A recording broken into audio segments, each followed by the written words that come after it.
chapitre 4. Éphésiens chapitre 4. Après Galates et avant Colossiens. Éphésiens après Galates et avant Colossiens. Donc, Éphésiens chapitre 4, verset 17 jusqu'à la fin. Lecture. Après, nous allons revenir pour vous montrer c'est quoi les différents péchés dans lesquels l'impudicité a une part. Amen. Éphésiens 4, 17 à la fin. Voici donc ce que je dis et ce que je déclare dans le Seigneur.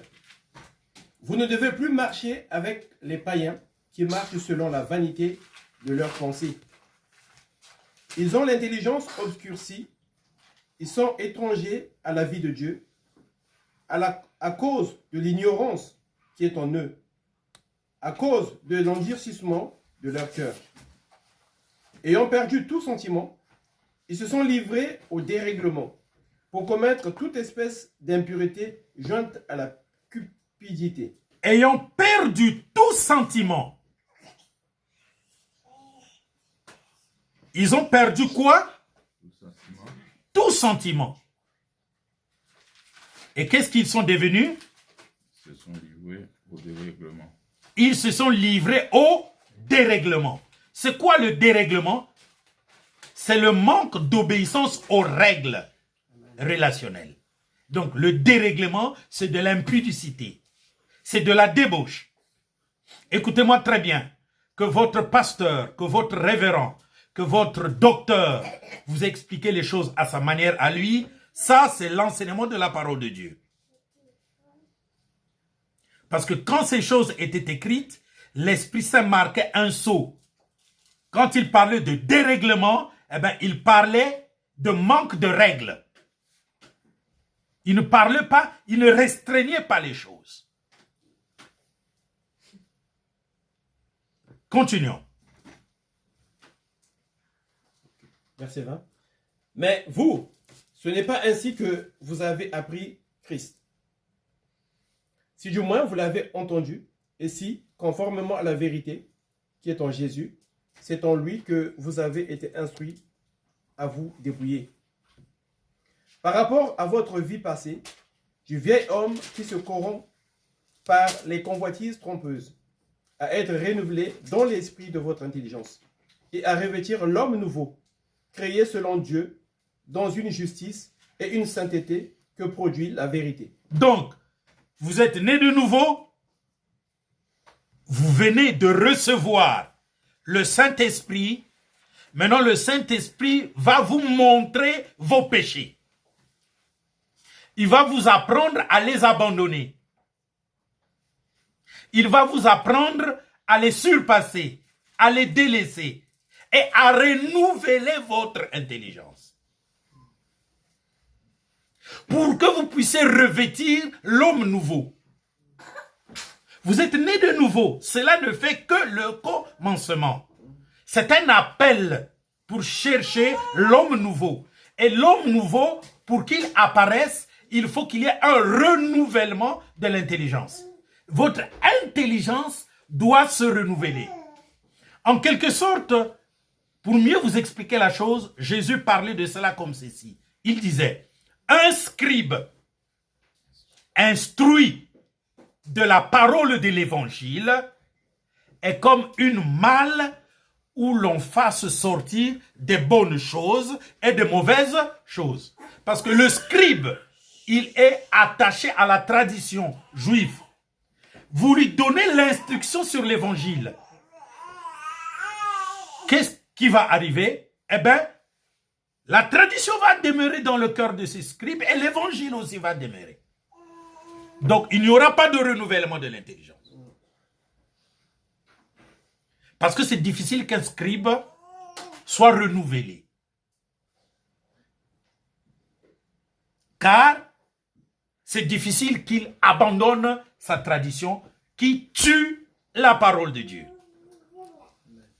Vous comprenez, mes frères? Amen. Mais vous, lorsque vous vous repentez, vous étudiez votre être. Plusieurs personnes me disent, je ne peux pas me repentir parce que c'est difficile de savoir le mal que moi je fais. Eh bien, j'ai pris quand même tout mon courage pour vous exposer, par exemple, dans ce journal, l'ensemble des textes de la Bible qui parlent du péché. Et si vous avez lu cet ensemble des textes de la Bible et que vous ne reconnaissez pas les péchés, finalement, vous êtes du bois de l'enfer. Parce que j'ai pris tout mon soin de vous présenter l'ensemble des... Est-ce que vous pouvez me donner ce journal? Oui, c'est justement celui-là. J'ai pris tout mon temps pour vous exposer Genèse 2, 15 à 17, Genèse 3, Genèse 4, 1 à 6, Genèse 9, 21 à 29, Genèse 38, Exode 20, Nombre 22 à 25, Juge 8, 33 jusqu'à Juge 9, 57, Juge 17 jusqu'à Juge 21, 1 Samuel 2, 12 à 36, 1 Samuel 15 jusqu'à 16, 1 Samuel 28, 1 Maccabée 3, Sagesse 3, 26 à 29, Sagesse 13, Sagesse 19, 13 à 17, Siracide 13, ainsi de suite, jusqu'à Apocalypse 22, 18 à 20. Il y a après au moins une cinquantaine de textes de la Bible qui vous parlent des péchés. Vous les lisez et vous dites, non, je ne reconnais pas mes péchés. Franchement.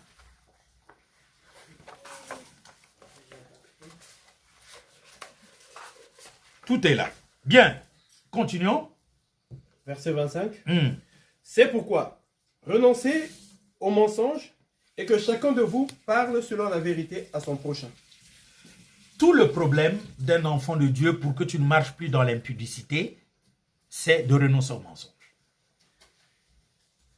C'est tout. C'est simple. La parole de Dieu n'est pas compliquée. C'est les êtres humains qui la compliquent. Renoncez au mensonge. C'est très simple. Dites tout. Ne mentez pas. Ne cherchez pas comment parler pour plaire aux gens. Dites tout. Si la personne ne va plus avoir une relation avec vous, apprenez à dire la vérité. Faites attention. Pas votre vérité, mais la vérité. Parce que tu peux te fabriquer ta vérité. Ce que tu veux que les gens sachent de toi. Non, la vérité. Tout commence là. Du moment où vous allez dire la vérité, les choses vont bien marcher. Continuons. C'est pourquoi, renoncez au mensonge et que chacun de vous parle selon la vérité à son prochain, car nous sommes membres les uns des autres. Si vous vous mettez en colère, ne péchez point. Que le soleil ne se couche pas sur votre colère et ne donnez pas accès au diable. Que celui qui dérobait ne dérobe plus. Donc, qu'est-ce qui fait que nous donnions accès au diable dans notre vie? La colère. Non, ce n'est pas la colère. Non, ce n'est pas le mensonge. C'est très simple. Qu'est-ce qui fasse que nous donnions action au diable? C'est se coucher avec la colère. C'est se coucher avec la colère. Pas la colère. La Bible ne vous dit pas que vous ne pouvez pas vous mettre en colère. Non, écoutez-moi très bien. L'enseignement de la parole de Dieu ne vous contraint pas à vivre une super vie. Tu peux te mettre en colère. Seulement règle le problème avant que le soleil ne se... C'est simple. La fausse doctrine, c'est que les gens vont vous dire, non, ne vous mettez pas en colère. Dieu vous connaît. Dieu connaît ceux qui sont nés de nouveau. Il sait qu'ils peuvent se mettre en colère. Mais ne vous couchez pas avec la colère. Parce que si vous pensez qu'un être humain rempli du Saint-Esprit ne peut pas se mettre en colère, eh bien cet être humain-là est plus que Dieu. Parce que même Dieu lui-même se met en colère. Il ne peut pas vous demander, vous, autre chose. En fait, si vous voulez le comprendre, c'est nous qui avons été faits à l'image de Dieu. Donc, c'est Dieu qui s'est mis premièrement en colère avant toi et moi. Amen. Maintenant, il dit, ne vous couchez pas avec la colère. Le Saint-Esprit venant en nous ne nous dira pas, ne vous mettez pas en colère. Ça, vous ne le trouverez pas dans la Bible. Mais vous trouverez, ne vous mettez pas en colère. Il y a toujours quelque chose qui suit. Mais ne vous mettez pas en colère comme la loi. Non. Donc, si tu te mets en colère, eh bien, à 8 heures, sache que tu as 10 heures avec ta colère. Parce qu'à 18 heures, le soleil va se coucher. Si tu te mets en colère, à 17h55, tu n'as que 5 minutes avec ta colère. Donc, tu vois, c'est quoi? C'est une façon de vous dire, tu te mets en colère, mais ravise-toi rapidement. Tu t'es mis en colère, examine la situation et abandonne-la. Est-ce que vous comprenez? Règle la situation. C'est la meilleure manière de devenir de plus en plus spirituel. Parce que dès que c'est réglé, eh ben, même si tu étais en colère, ça ne compte plus. Continuons, frère. Que celui qui dérobait ne dérobe plus. Que celui qui volait. Dieu est en train de parler à une église. Il sait que vous êtes remplis du Saint-Esprit. Maintenant, il faut travailler. Ne volez plus. Parce qu'il sait qu'avant que vous ne soyez remplis du Saint-Esprit, vous voliez. Et que vous allez continuer de voler. Mais que le Saint-Esprit vous éclaire pour que vous ne voliez plus. Amen. Maintenant, ce n'est pas seulement que vous devez arrêter de voler. Vous devez apprendre à travailler. Mais plutôt qu'il travaille en faisant de ses mains ce qui est bien, pour avoir de quoi donner à celui qui est dans le besoin. Tu volais, ne vole plus, travaille, gagne, aide ceux qui sont souffrants. Amen. Parce que quand tu volais, tu prenais des choses des gens. Tu faisais mal aux gens. Maintenant que tu es rempli du Saint-Esprit, travaille. Gagne ton argent, aide les gens qui souffrent. Donc, on t'apprend à régler ce que tu as volé quand tu n'avais pas encore été rempli du Saint-Esprit. Si tu es en Christ, tu ne te contentes que de travailler pour garder de l'argent, tu ne veux pas donner aux autres, tu es toujours un voleur. Oui, tu es toujours un voleur parce que tu ne répares pas. C'est pourquoi la grâce est plus dure que la loi. Les gens pensent que la loi, c'est difficile. La loi est très facile. Tu fais ci, il y a la sanction. Mais la grâce, non, tu dois devenir comme Dieu. Chaque chose, tu dois réparer. Et c'est pourquoi les voleurs de dîmes ne peuvent plus réparer, parce que combien de millions de dîmes qu'ils ont volés aux gens? C'est ainsi que l'enfer les attend. J'ai suivi quelqu'un qui se présente devant un journaliste. Le journaliste lui pose la question, la dîme. À qui devons-nous donner la dîme? Il dit, eh bien, je vais te faire une révélation. C'est que la dîme, c'est tout ce que, les prémices que vous ne devez pas manger. Et donc, dans le jardin d'Éden, l'arbre de la connaissance du bien et du mal, c'était la dîme. Tu ne manges pas l'arbre de la connaissance du bien et du mal, mais tu le réserves à Dieu, parce que vous pouvez manger de tout, sauf l'arbre de la connaissance du bien et du mal. Donc, l'arbre de la connaissance du bien et du mal, c'était la dîme.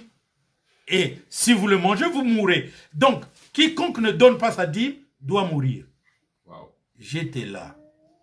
Alors... Et le journaliste dit, oh, quelle révélation! C'est vrai que je suis en face d'un prophète. Oui, tu es en face du diable. J'ai dit, tu es en face du diable. Et c'est pourquoi, en réalité, ce n'est pas un journaliste profane qui doit faire le journaliste dans les affaires de Dieu. C'est nous les apôtres qui devons faire le journaliste dans les affaires de Dieu.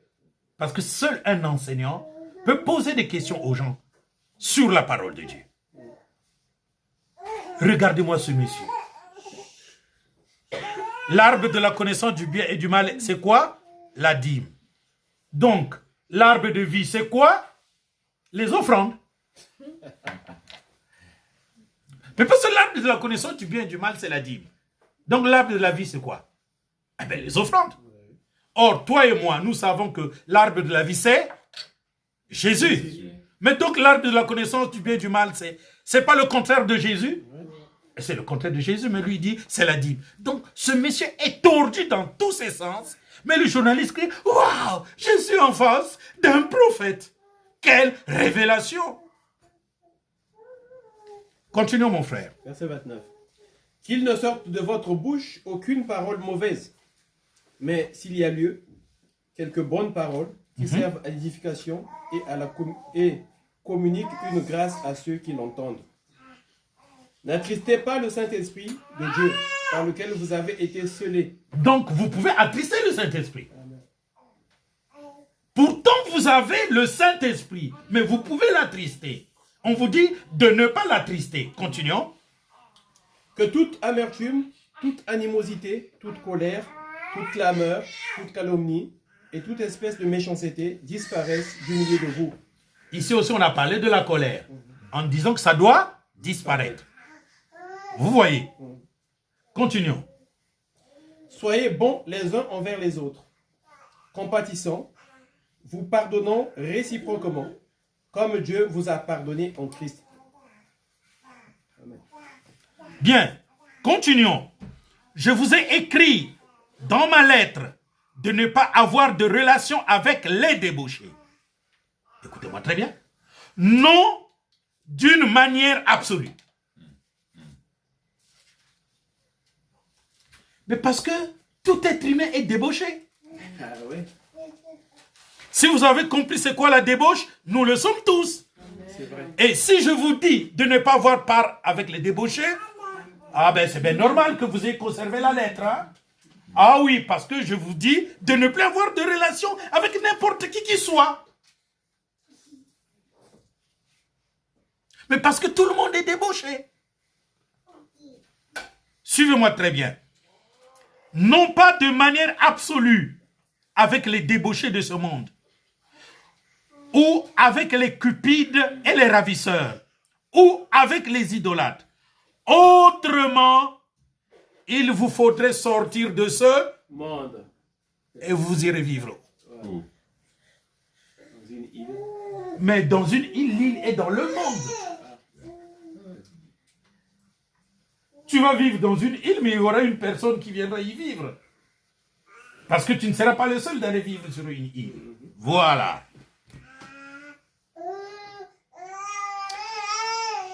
Maintenant, ce que je vous écris, c'est de ne pas avoir de relation avec quelqu'un qui, se nommant frère, est débauché. Ou cupide. Est débauché, donc impudique. Ou cupide. C'est quoi le cupide?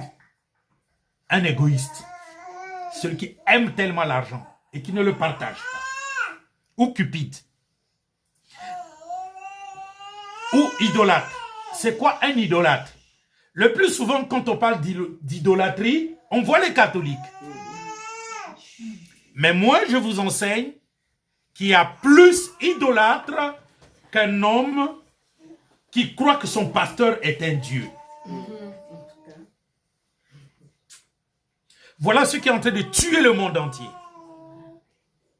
Tout ce que le pasteur dit est parole d'évangile. Tu vas même refuser ce que dit ton père, ta mère, mais accepter ce que dit ton pasteur. Même la Bible. Tu vas même refuser ce que dit la Bible pour accepter ce que dit ton pasteur. Mais c'est pire idolâtrie que d'agir ainsi. Et c'est ce qui a fait que l'Église soit dans l'apostasie. Ou outrageux, les gens qui aiment faire du mal aux autres. Ou ivrognes, ceux qui s'enivrent de boissons. Ou ravisseurs. Il dit de ne pas même manger avec eux. Et puis, il dit, qu'ai-je en effet à juger ceux du dehors? N'est-ce pas ceux du dedans que vous avez à juger? C'est entre nous frères que nous devons discerner. Juger, c'est aussi discerner. Examiner. Chercher à comprendre. Juger, c'est pas condamner. Condamner, c'est condamner. Juger, c'est ce que je vous dis. Juger veut dire examiner, chercher à comprendre, trouver la signification, le sens d'un comportement. C'est ça qu'on appelle juger. C'est différent de condamner.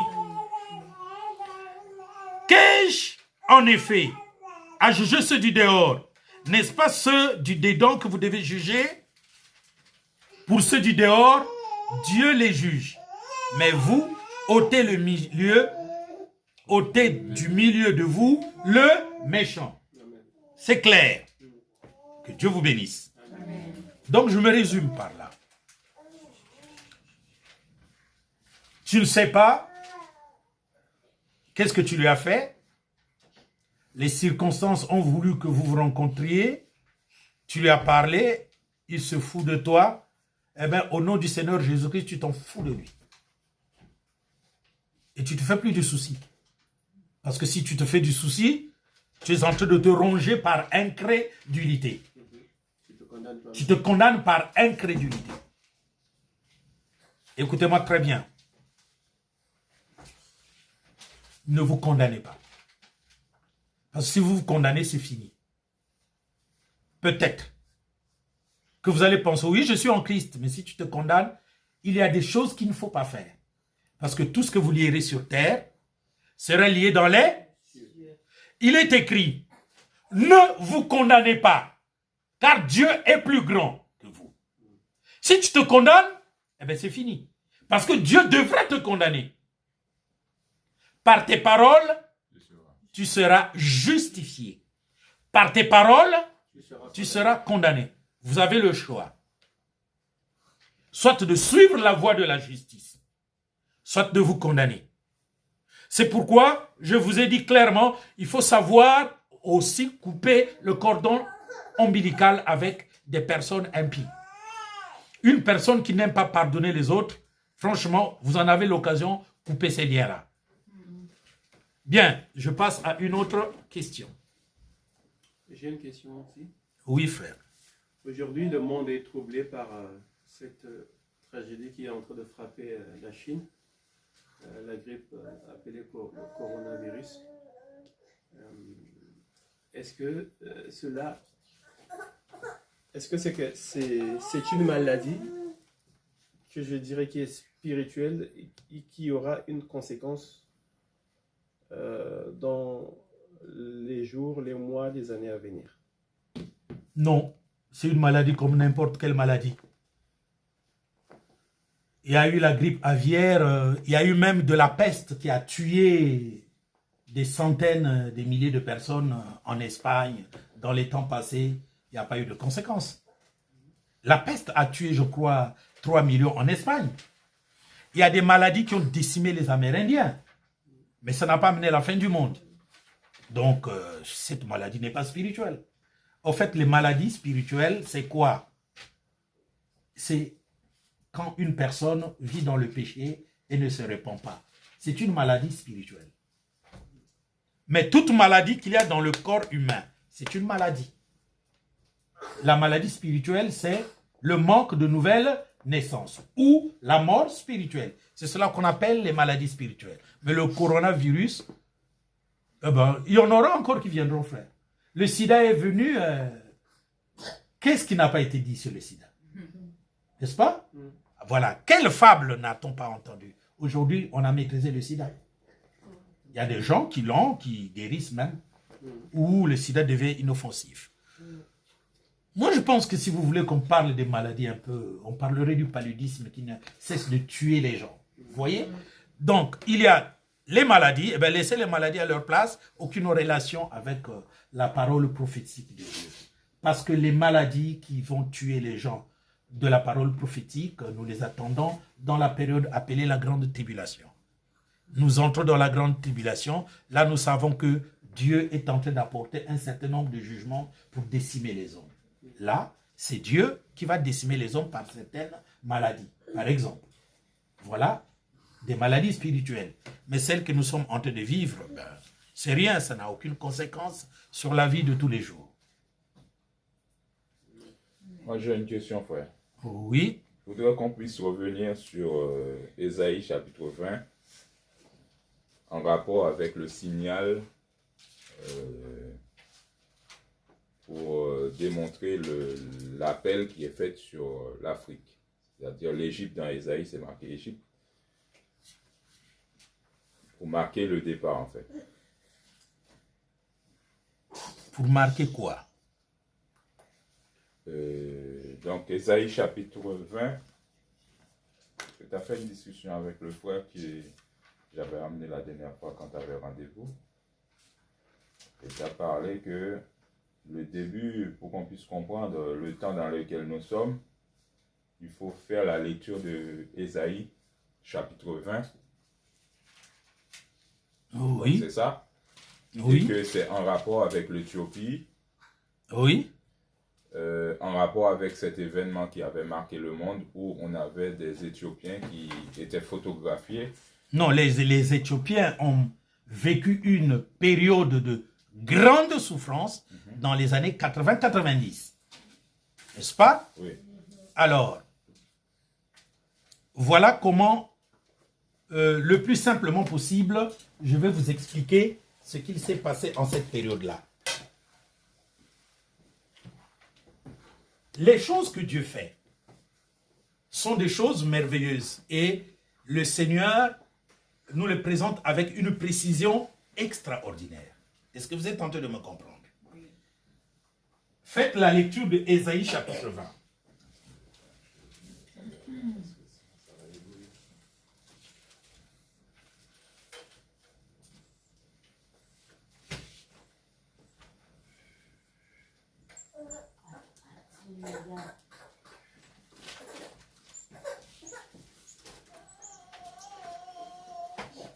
Ésaïe chapitre 20. L'année où Tartan, envoyé par Sargon, roi d'Assyrie, vint assiéger Asdod et s'en empara, en ce temps-là, l'Éternel adressa la parole à Ésaïe, fils d'Amoth, et lui dit, va, détache le sac de tes reins et ôte tes souliers de tes pieds. Il fit ainsi, marcha nu et déchaussé. Et l'Éternel dit, de même que mon serviteur Ésaïe marche nu et déchaussé, ce qui sera dans 3 ans un signe et un présage pour l'Égypte et pour l'Éthiopie. De même que le roi d'Assyrie emmènera de l'Égypte et de l'Éthiopie captifs et exilés des jeunes hommes et des vieillards nus et déchaussés, et le dos découvert à la honte de l'Égypte. Oui, c'est le texte. Alors, la question c'est laquelle? La question c'est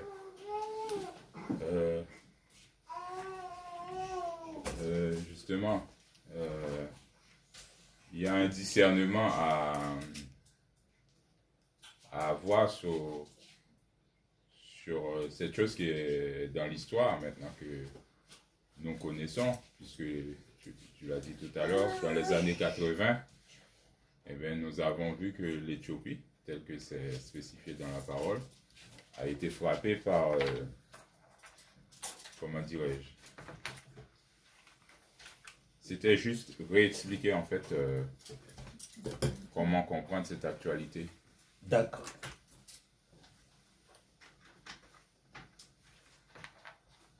Je viens de mettre ici une courbe. Nous sommes dans le jardin d'Éden et là, nous sommes pour partir dans le millénium. Ici, nous avons la crucifixion. Donc, autour de l'an 0. Ça peut être -3 ou ça peut être -5. Hein, c'est autour de l'an 0. Donc, on met à la fois la naissance de Jésus et à la fois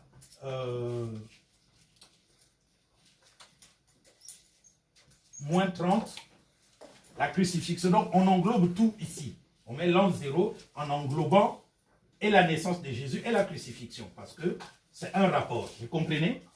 Entre là et là, nous faisons 1965 ans. Donc, 2 jours de Dieu.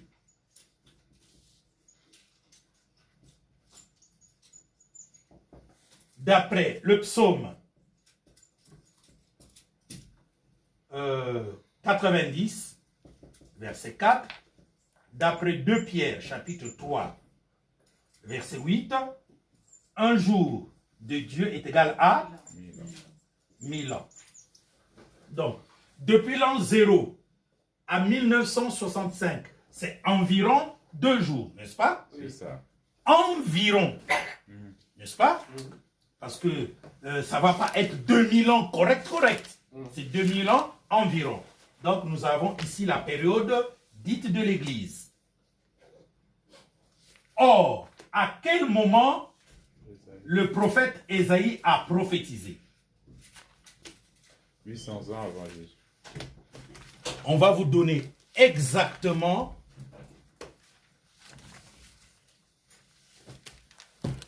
je vais vous donner exactement quand est-ce que le prophète Ésaïe a prophétisé. Je vais regarder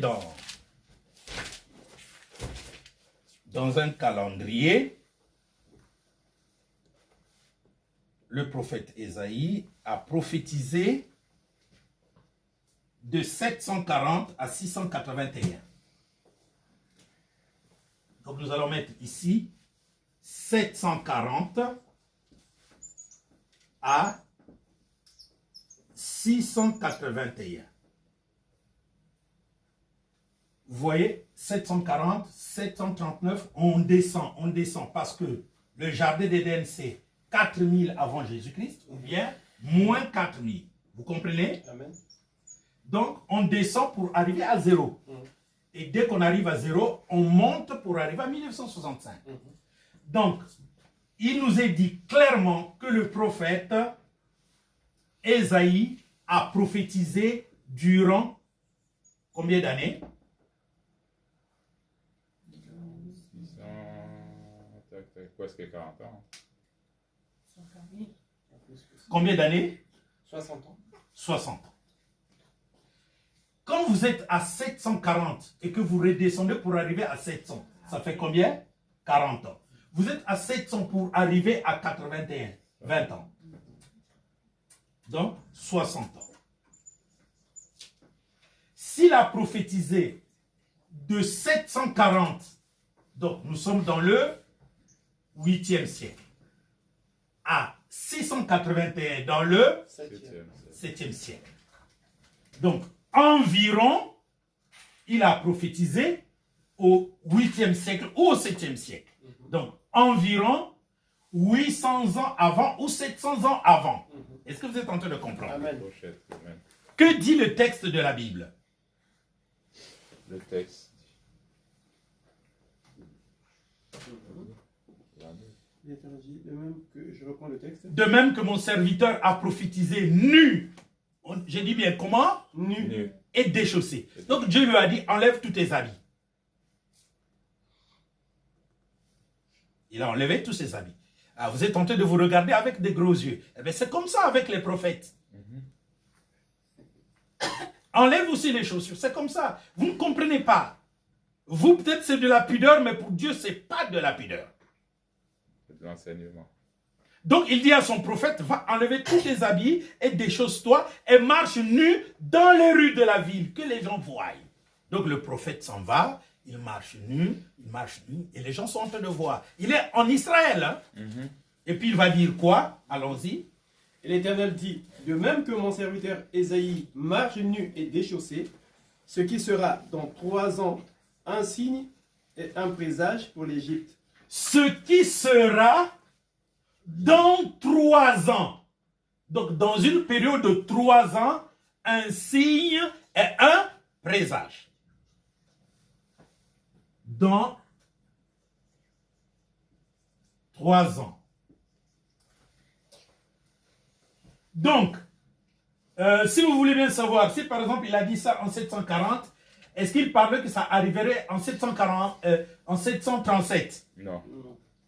Ben oui, il a dit dans 3 ans. Oui, ça pour, oui. Voilà. Ça pourrait, mais est-ce que la Bible nous a parlé Non. de ça? Ouais, Je pose la question. oui, c'est ça. Ça devait avoir lieu dans 737 ans 37 ans. Ouais. pour l'Égypte. Rien de tout cela n'a eu lieu à cette période. Rien de tout cela n'a eu lieu à cette période.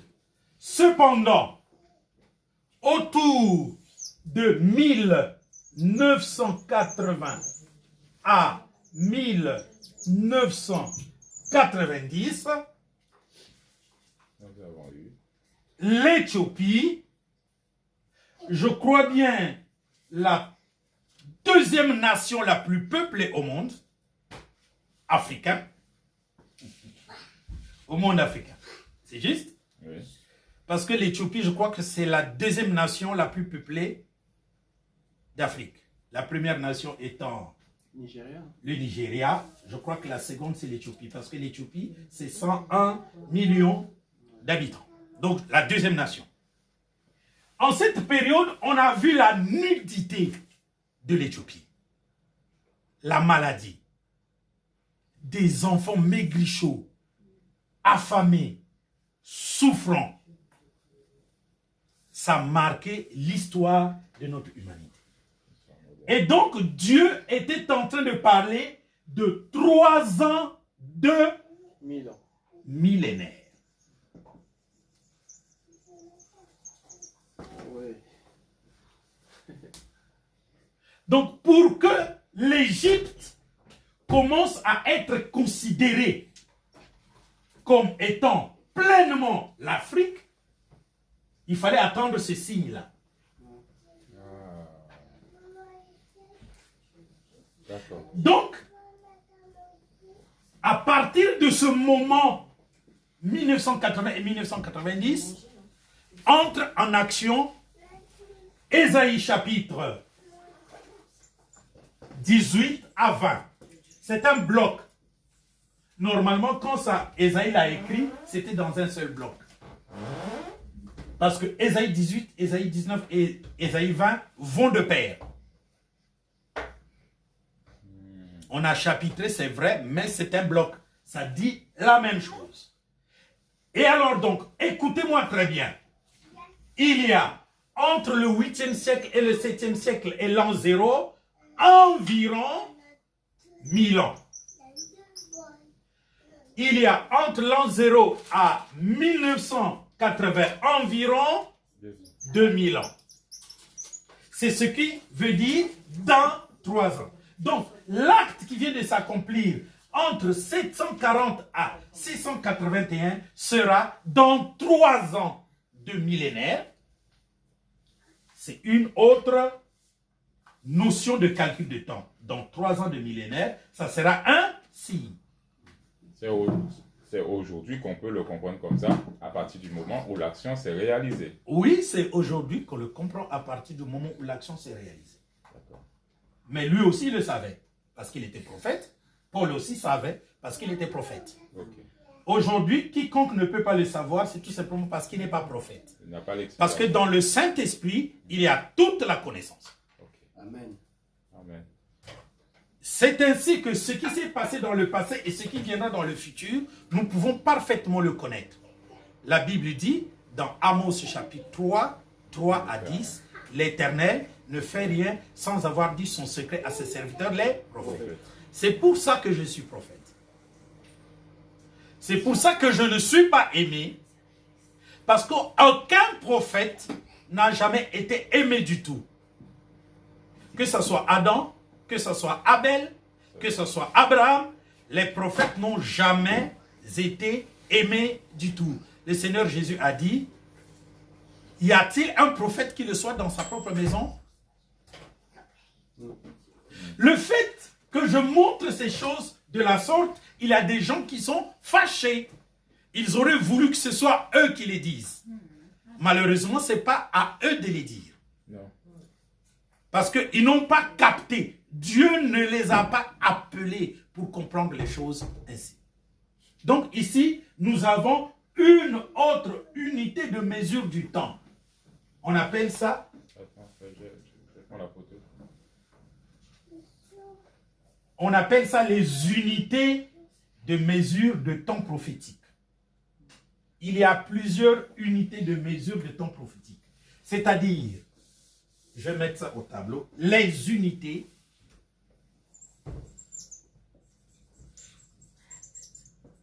de mesure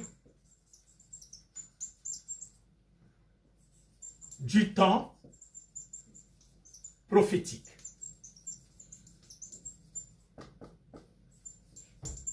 C'est-à-dire, comment Dieu mesure le temps. Il y a plusieurs unités. Vous voyez toute cette histoire de 7000 ans que nous avons ici. À partir du jardin d'Éden jusqu'à la fin du millénium, il y a 7 jours de Dieu. N'est-ce pas? Oui. C'est égal à 7000 ans. Depuis le jardin d'Éden jusqu'au Seigneur Jésus-Christ, 4000 ans. Depuis le Seigneur Jésus-Christ jusqu'à aujourd'hui, 2020 ans. Vous comprenez? Parce que un jour de Dieu est égal à 1000 ans, comme le dit le psaume 90, verset 4, et 2 Pierre, chapitre 3, verset 8. Donc, un jour de Dieu est égal à 1000 ans, est une unité de mesure de temps prophétique. Il n'y a pas que ça. Il y a aussi une semaine d'année. Une semaine d'année. Une semaine d'année. Qui est égale à 70 ans.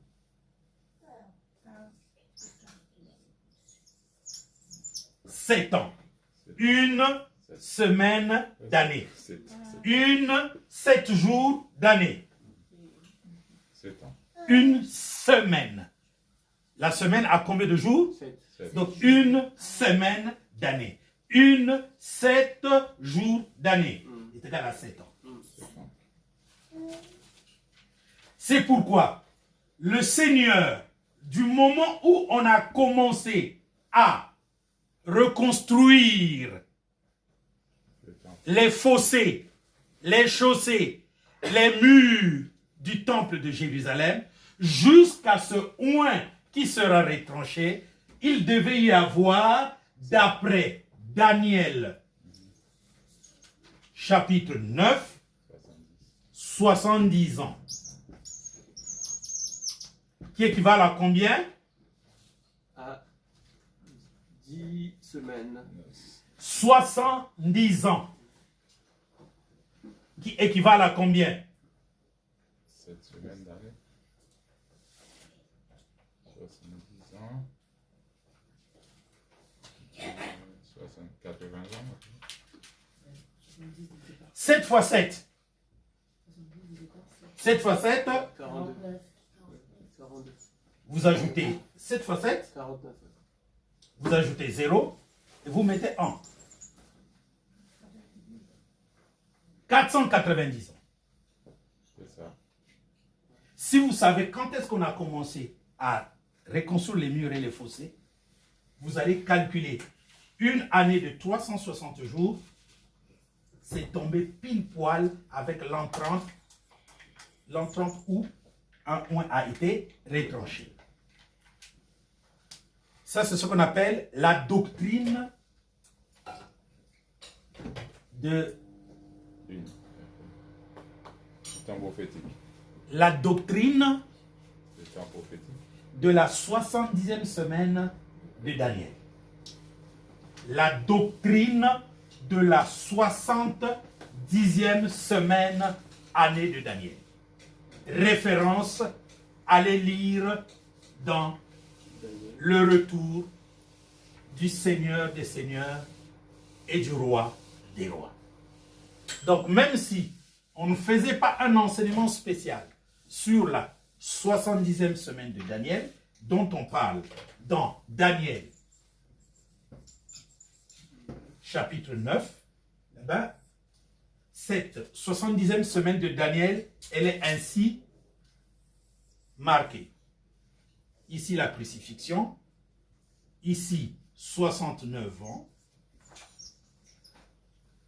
ici un vide, et ici 70e semaine de Daniel.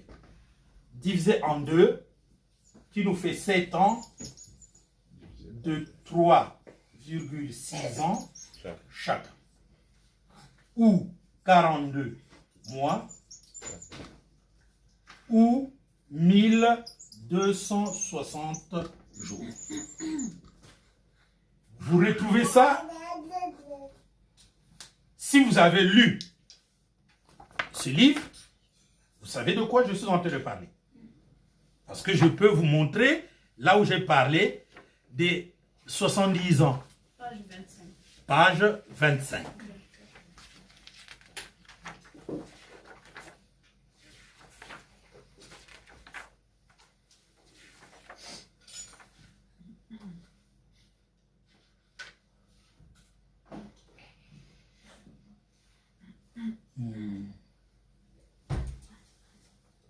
Oui, il y a déjà 1965, la fin de l'âge de l'édifice. Oui, c'est juste. La fin de l'âge, quand la parole de Dieu est sortie de Paul. Oui. Ah, l'ignorance scripturaire de la connaissance sur la 70e semaine d'année de Daniel 7, désoriente les enseignants et les prédicateurs de l'évangile sur la fin de l'âge de l'édification de l'église. Donc, vous retrouvez ça effectivement à la page 25. Donc, c'est déjà expliqué. Vous n'allez pas dire que...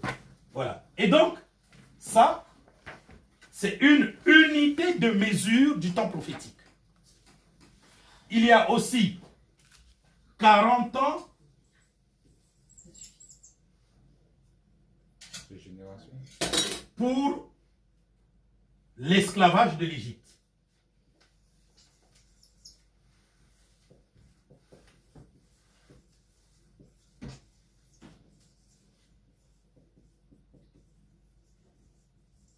Qui équivaut aux 400 ans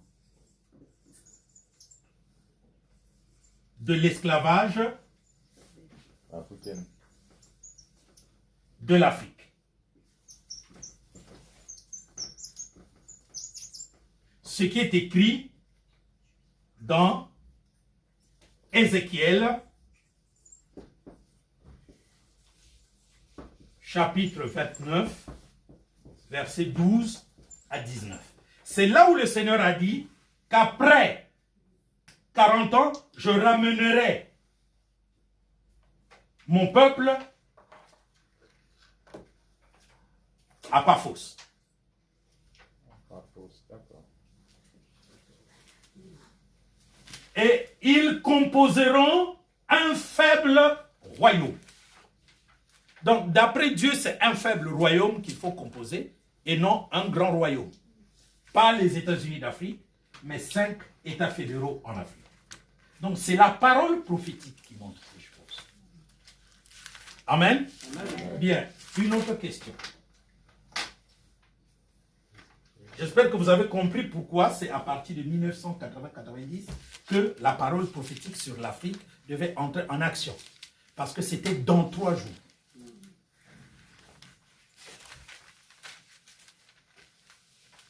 C'était dans 3 ans plus tôt.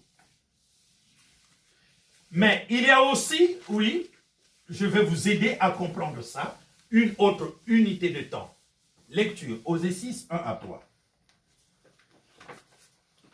On va prendre une autre unité de temps prophétique.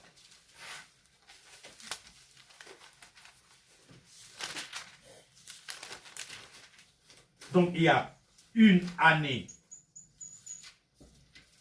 de millénaire, une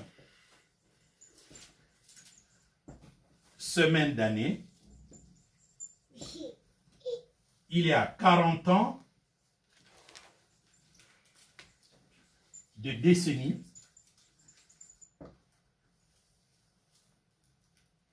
et là on va voir, allons-y, une autre unité. Venez, retournons à l'Éternel, car il a déchiré, mais il nous guérira.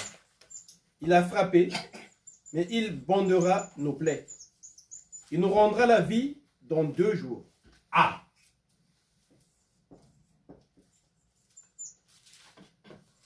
Le 3e jour, il nous relèvera, et nous vivrons devant lui. Connaissons, cherchons à connaître l'Éternel. Sa venue est aussi certaine que celle de l'aurore. Il viendra pour nous comme la pluie du printemps qui arrose la terre. Que te ferai-je, Ephraïm? À toi. 1 à 3. C'est terminé à 3, frères. Voilà. Donc ici, le Seigneur a blessé. Nous mettons notre courbe. La crucifixion. 2 jours. Le millénium. Troisième. À quel moment est prophétisée la chose? Qui prophétise? Osée. Osée. Prophète Osée. Quand est-ce que le prophète Osée a-t-il prophétisé? 800 ans avant Jésus-Christ. Oui, je vais fouiller. Un moment que... Esaïe. Voilà. Laissez-moi fouiller. Nous parlons de quel prophète? Osée. Osée. Sophonie, Jérémie, Habakkuk, Daniel.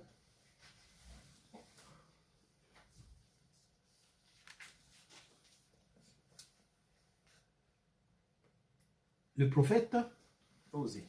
Osée. Ici j'ai Jéhu, Joël, Abdia,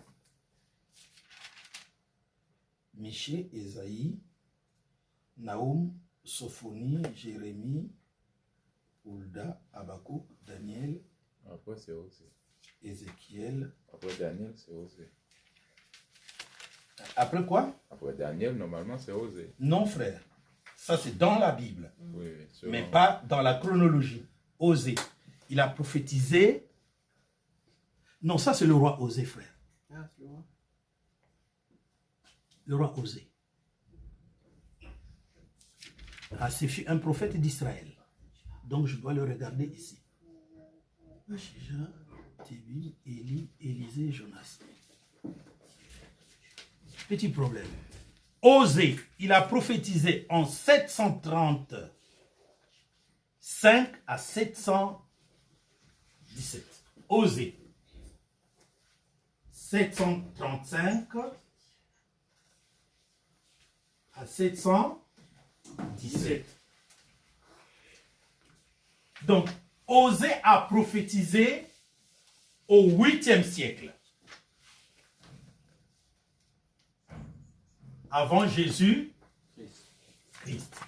Au 8e siècle. Il dit, le Seigneur a blessé. N'est-ce pas? Oui.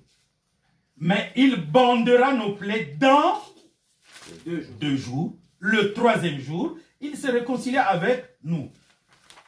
Du 8e siècle à l'an 0, environ 1000 ans. De l'an 0 à l'an 1000, environ les 2 jours. Dans 3 jours, il se réconciliera avec nous. Eh bien, nous sommes en train d'attendre 1. Les 144 000 points. Puis 2.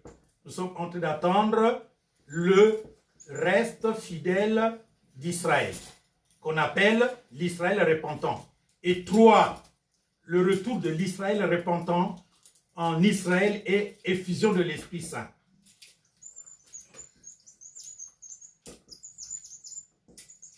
Du Saint-Esprit sur Israël. Parce que Israël recevra l'effusion du Saint-Esprit au début du millénium. Donc, un jour de Dieu est égal à 1000 ans. Vous comprenez, mes frères? C'est dans la Bible. Seulement, quand tu vas lire Osée, chapitre 6, verset 1 à 3, ben c'est de ça que ça parlait. Et c'est pourquoi il faut qu'il y ait des enseignants prophétiques. Seulement les enseignants prophétiques sont rares. Ce n'est pas les prophètes qui viennent dire, je vais dire qu'est-ce que tu as mangé. Tu as mangé du jambon ce matin. Ça, ce n'est pas une prophétie. C'est un don de prophétie, pour autant que cela soit vrai. Mais ça ne m'avance en rien. Ce qui fait avancer tout le monde, c'est cette connaissance-là pour savoir en quelle époque nous sommes. Ok, bien. Alors, question. Nous prenons une autre question. J'espère que vous avez compris pourquoi. C'est en 1900. Frères, ces choses, vous savez, les discussions, c'est vrai, mais seulement il faut d'abord avoir la maîtrise des choses pour les discuter avec les autres. Sinon, ben, dites aux autres, viens, nous poserons la question et voilà. Parce que ne partez pas devenir des grandiloquents dans le monde. Ils ne vont pas vous recevoir parce qu'ils ne comprennent pas. Le monsieur, il n'est pas rempli du Saint-Esprit, ou la dame n'est pas remplie du Saint-Esprit. Tu lui présentes la parole prophétique, qu'est-ce qu'il en fera? Rien du tout. Et ça va te décourager. Parce que ça, ce que je viens de vous dire, il y a des pasteurs qui ne le connaissent même pas. Mais il a 10 000 membres qui l'enseignent. Parce qu'il sait qu'est-ce qu'il leur dit. C'est lui le Père. Il s'occupe de leur vie. Il y a même des gens qui appellent, bon pasteur, nous voulons prendre notre petit déjeuner. Tu peux prier pour nous? Oui, le pasteur prie pour eux au téléphone parce qu'ils vont prendre le petit déjeuner. Mais oui, parce que hier, ils ont été à la délivrance. Et il leur a dit que désormais, je dois prier pour vous. Donc, avant de manger, vous m'appelez, je vais prier pour vous. Okay. Comme ça, il est là, tout occupé toute la journée. Parce qu'il n'y a que des appels, que des appels. Il ne fait que ça. Il y en a même qui prennent des standards. Des gens qui reçoivent les appels et qui notent. Et qui présentent au pasteur et ils donnent telle réponse, donne telle réponse. C'est devenu ce qu'ils disent, je travaille à plein temps. Or, le travail à plein temps n'existe pas dans la parole de Dieu. C'est de l'escroquerie. Je prends une autre question.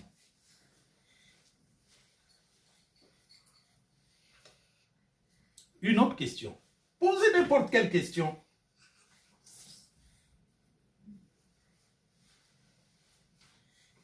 Oui, ma soeur. N'importe quelle question. Ok.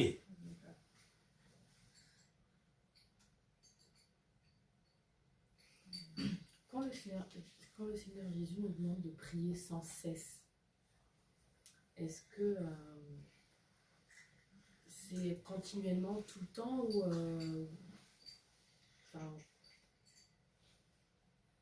c'est pas le Seigneur Jésus qui nous dit de prier sans cesse, c'est Paul qui a dit prier sans cesse. Ok? Voilà. Vous voulez prier sans cesse continuellement comment? Donc tu ne vas plus manger. Tu n'iras plus travailler. Tu n'auras plus une relation avec